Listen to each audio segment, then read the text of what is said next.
سیدنا عمر فاروق رضی اللہ تعالی عنہ سے پوچھا گیا کہ حضرت علی، فاطمۃ الزہرا رضی اللہ تعالی عنہ اور حسن حسین قیامت کے دن وہ کہاں ہوں گے؟ ہر کوئی قیامت کے دن ہوگا نا اپنے اپنے مقام پر. تو یہ روایت بھی سیدنا فاروق اعظم رضی اللہ تعالی عنہ سے مروی ہے، اور امام ابن عساکر نے اس کو روایت کیا ہے، اور صاحب کنز الامال نے بھی روایت کیا ہے. ویسے یہ روایت حضرت ابو موسیٰ اشعری سے بھی ہے اور دیگر صحابہ سے بھی مروی ہے،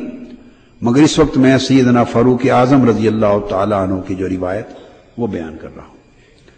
عن عمر بن الخطاب رضی اللہ تعالی عنہ قال قال رسول اللہ صلی اللہ علیہ وسلم، تو آپ نے فرمایا کہ قیامت کے دن ان فاطمۃ وعلیا والحسن والحسین فی حظیرۃ القدس فی قبۃ بیضاء سقفها عرش الرحمن، کہ قیامت کے دن کوئی منابر پر ہوگا، کوئی نور کے ٹیلوں پر ہوگا، کوئی موتیوں کے ٹیلوں پر ہوگا، کوئی کہیں براجمان ہوگا. ہر کسی کو اس کی قدر، منزلت اور مرتبہ کے مطابق قیامت کے دن بیٹھنے کی جگہ عطا ہوگی. کوئی نفسا نفسی کے عالم میں مارا مارا پھرتا ہوگا، کسی کا ٹھکانہ ہی کوئی نہیں ہوگا. مگر فرمایا کہ خدا کی قسم فاطمۃ الزہرا اور ان کے شوہر سیدنا علی المرتضی اور شہزادے حضور کے شہزادے حسن اور حسین، یہ حظیرۃ القدس میں ایک سفید گنبد کے اندر ان کا تخت ہوگا، اور اس مقام پہ ان کو بٹھایا ہوا ہوگا کہ ان کی جو چھت ہے وہ اللہ کا عرش ہوگا. ان کی چھت عرش الہی ہوگا، جس پر اللہ رب العزت خود تشریف فرما کرسی پر عرش پر ہوں گے، اور دائیں جانب کرسی پر محمد مصطفیٰ تشریف فرما ہوں گے. عرش الہی پر اللہ رب العزت عرش الہی پر اپنی کرسی پر اپنی شان کے مطابق جلوہ فروز ہوں گے،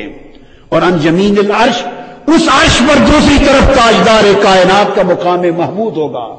یہ عرش الہی چھت ہوگا، بن جائے گا اس کمرے اور قبہ اور گنبد کی جس میں حضرت فاطمہ، علی اور حسنین کریمین تشریف فرما.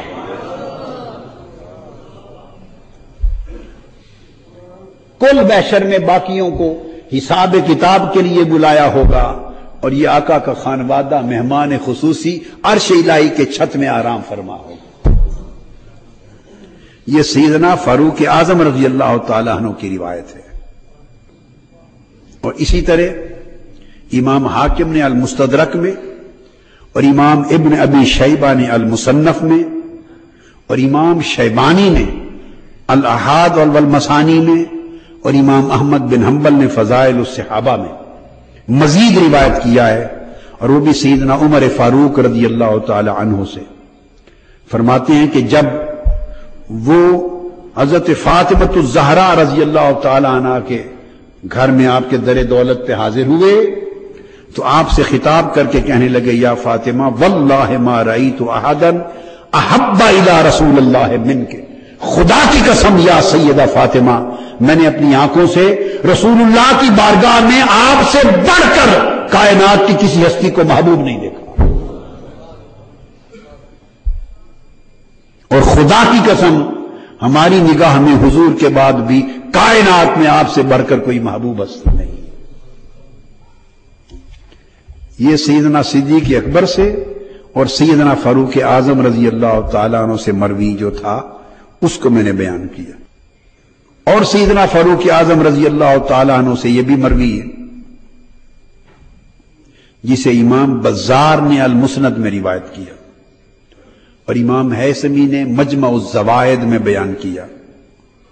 یہ بھی مروی ہے کہ سیدنا عمر فاروق رضی اللہ تعالیٰ عنہ فرماتے ہیں